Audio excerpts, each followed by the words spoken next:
Welcome back to Footballology.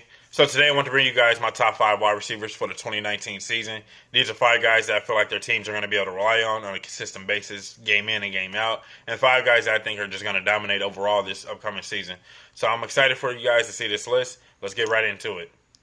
Coming in at number 5 is Julio Jones. I feel like Julio Jones is number 5 on this list, not because he's getting numbered like slower or his numbers or anything like that. I really feel like that it's just because in Atlanta now he's becoming a number 2 option, and not like a bad number 2 option. I think he's just becoming a number 2 option to like the run game and then also the passing game. Like I think that Atlanta is trying to predicate their offense on more balance, and so Julio Jones 9 times out of 10 when the ball's in there he's going to be the target. But I feel like he's going to share some of those targets with Austin Hooper, and definitely the way Calvin Ridley came on last year and all the things he did. Even Mohamed Sanu, and we know Mohamed Sanu is like the 3rd or 4th option realistically.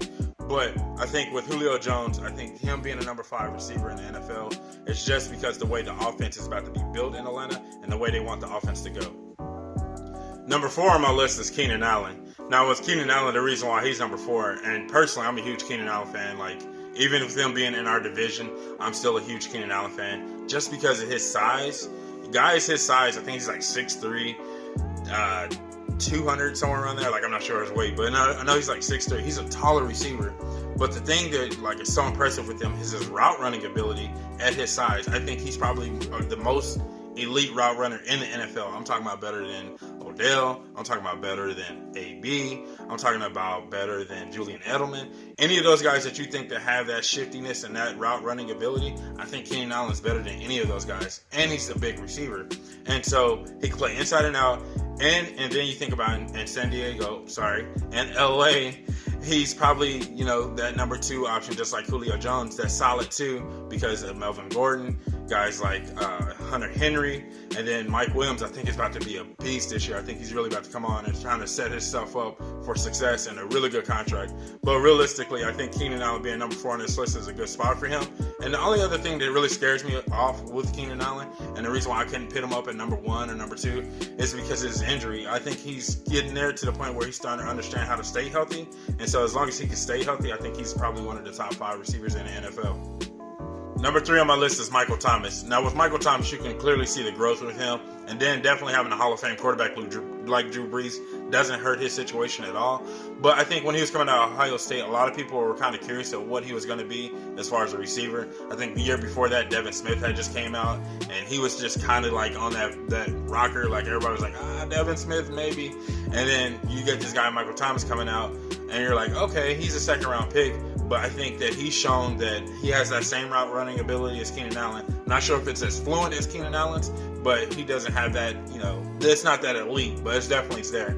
And then he's shown that he has consistent hands. I think he had one of the best catch ratios last year when targeted. So like this guy is a monster at what he does. And at his size and at his stature, he's just a beast. I think a lot of teams can't cover him. You want to double him, you want to pit him on single coverage, but I think he's starting to get into that elite status where you just can't do those things, that you have to respect him on a consistent basis on play in and play out, because if you don't, he will beat you. Number 2 on my list is Davante Adams. Now this is where my list gets kind of wild card / quirky and weird, and a lot of people are probably going to disagree with this, especially him being over Michael Thomas. But I feel like Davante Adams doesn't get the respect that he deserves as a wide receiver. I feel like he is the 2nd best wide receiver in all of NFL. If you will, I think he's a poor man DeAndre Hopkins with some of his ability to run, or some of his ability to like route run.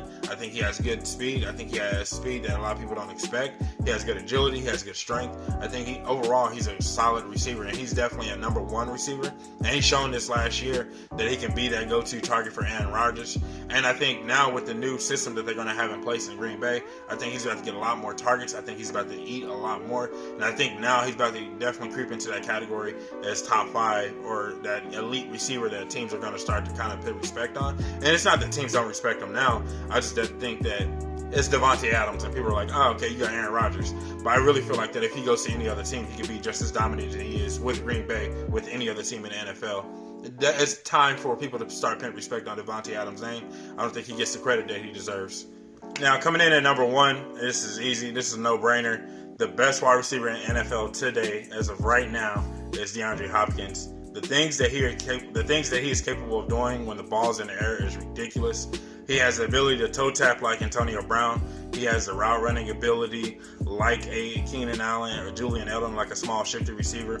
His run after catch is probably up there with some of the best wide receivers in NFL history. We're talking like Steve Smith. We're talking in like Anquan Bolden. Sorry, it didn't want to come to my mind. Guys that are really fluent, like he's really good with the ball in his hands after catch. So he has it all. He is a complete receiver. I made the mistake, like if you guys really want to, and you can burn me on this, I made the mistake about 2 to 3 years ago, and not saying that DeAndre Hopkins wasn't going to be that guy, but I made the mistake saying that DeAndre Hopkins was just going to be a number 2. I didn't think that he could be a number 1. I didn't think he was going to be an elite receiver. I could see the talent there, but I just didn't know if he was actually going to grow to the stature that he is now. And he blew everything that I expected from him out of the water, and it's probably one of the biggest decisions I've ever regret actually saying, like had those words leave my mouth on film. And so with DeAndre Hopkins, he's shown that he can play with any quarterback and be effective and elite. And he's shown that it can be with almost any offense, but not really. But he's shown that regardless of who's on the field, as far as an opponent or quarterback, he's still going to be an elite receiver. He's still going to go out and make those plays. He's still going to go out and make one of the catches like Odell. He can do everything as a receiver, and you can't ask much more from DeAndre Hopkins just because he's DeAndre Hopkins. He's D-Hop, Nuke Hopkins. I can't get it out. But the dude's a beast for sure, and I think that he can be the number 1 receiver for the next couple of years, hands down. That's all I have for you guys in this video. I'm 100% sure that I'm probably going to bash for the Davante Adams and Michael Thomas switch, but that's just why I think. That's how I feel, and I really feel like those guys are just like they're right there, but I feel like one is better than the other one in my personal opinion. But hey, if you guys are not a footballologist, go and subscribe to the YouTube channel today, become a footballologist, and stay safe, football fans.